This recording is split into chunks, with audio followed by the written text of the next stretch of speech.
قرض دینے کے حوالے سے آج کل لوگوں کی رائے مختلف ہو گئی ہے کہ قرض نہیں دینا چاہیے، اس سے تعلقات خراب ہوتے ہیں۔ جب ہم انہیں قرض دے رہے ہوتے ہیں تو ہم سے اچھا کوئی نہیں، اور جب ہم قرض واپس مانگیں تو ہم سے برا کوئی نہیں۔ اس حوالے سے آپ کی کیا رائے ہے؟ قرض ضرورت مند کو لیتا ہے تو کوئی حرج نہیں ہے، اور واقعی وہ ضرورت مند ہے اور کوئی ضرورت مند سمجھ کر اس کو قرض دیتا ہے تو یہ بہت بڑا ثواب کا کام ہے کہ ایک مسلمان کی حاجت پوری کرتا ہے، اور ضرورت مند کو قرضہ دینا خیرات کرنے سے، صدقہ کرنے سے افضل ہے، اس میں فائدے زیادہ ہیں۔ ہم لوگوں کے اخلاقیات کی وجہ سے فساد کی صورت کا بھی سبب بنتا ہے، کہ لڑائی بہت ہوتی ہے اس میں، کہ جب قرض لینا ہوتا ہے تو بندہ جس سے لینا ہے اس کے گھر کے پھیرے لگاتا ہے، اب وہ اس نے بس دے دیا، اب گیا، آپ چھوٹے پڑے، اب یہ پھنس گیا، اب یہ بیچارہ پیسے لینے کے لیے اپنے جوڑے گھسے گا اور آپ کے گھر کے طواف کرے گا، پھیرے کرے گا، دے دو دے دو۔ تو یوں لوگ قرض لے لیتے ہیں، دینے کا نام نہیں لیتے۔ یہ ایک تعداد ہے جن کی بدقسمتی سے یہ حالت ہو گئی ہے۔ تو یوں مطلب قرض کس کو دے رہے ہیں، اور اس سوچ سمجھ کر دینا، اور اس کا بہتر طریقہ یہی ہے، مستحب بھی ہے کہ وہ لکھت پڑھت کر لی جائے کہ قرض کتنا دیا ہے، کب لوٹائے گا وغیرہ۔ لیکن یہ یاد رکھیے، لوٹانے کی جو بھی ڈیٹ فکس ہو گئی، ٹھیک ہے، اس کا مطلب یہ نہیں کہ دینے والا اب اس کا پابند ہو گیا، دینے والا اس سے پہلے بھی مطالبہ کر سکتا ہے،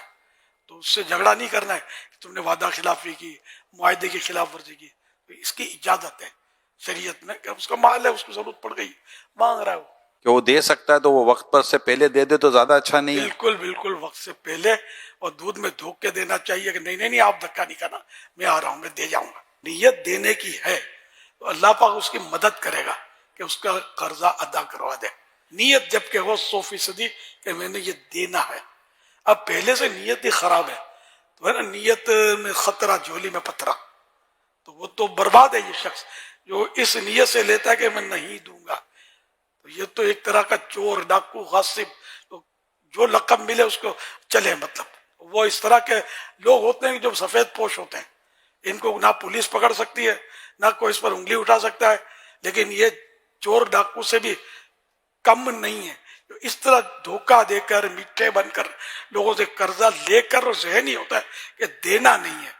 یہ تو سخت گناہگار جہنم کے حقدار ہیں۔ واقعی نہیں دے سکتا تو کلیئر کٹ کہہ دے کہ یار میری پوزیشن نہیں ہے، میں انشاءاللہ دے دوں گا۔ اور جو سچا آدمی ہوتا ہے نا، وہ پہچانا بھی جاتا ہے بعض اوقات، لیکن جھوٹے آدمی بھی پہچانے جاتے ہیں۔ بہت سے لوگوں کو تجربہ ہو جاتا ہے کہ یار یہ ہے ہی چیٹر، ایسا کرتا ہے، تو اپنی چرب زبانی سے بعض اوقات یہ بندے پر تو چھا جاتے ہیں ایسے لوگ، لیکن رب کو سب پتا ہے۔ فرمان آخری نبی صلی اللہ تعالی علیہ وآلہ وسلم، مالدار کا قرض کی ادائیگی میں ٹال مٹول کرنا ظلم ہے۔ اس فرمان مصطفیٰ صلی اللہ علیہ وسلم کی شرح میں شارح بخاری مفتی شریف الحق امجدی رحمت اللہ علیہ فرماتے ہیں، مالدار کو یہ جائز نہیں کہ میعاد پوری ہونے پر قرض کی ادائیگی میں ہیلا بہانہ کرے۔ ہاں اگر کوئی تنگ دست ہے تو وہ مجبور اور معذور ہے، تو جو قرض ادا کر سکتا ہے اس کو قرض ادا کرنا ہوگا۔ امام غزالی رحمت اللہ علیہ نے تو یہاں تک لکھا ہے کہ اگر نقدی نہیں ہے تو اگر اس کے پاس گھر کا جو سامان ہے وہ بھی بیچ کر قرض ادا کرنا پڑے گا۔ تو گھر میں تو اضافی سامان ہوتا ہے، بہت سارا ہوتا ہے، ایک سے ایک ڈیکوریشن ہوتا ہے، شو پیس ہوتے ہیں، جو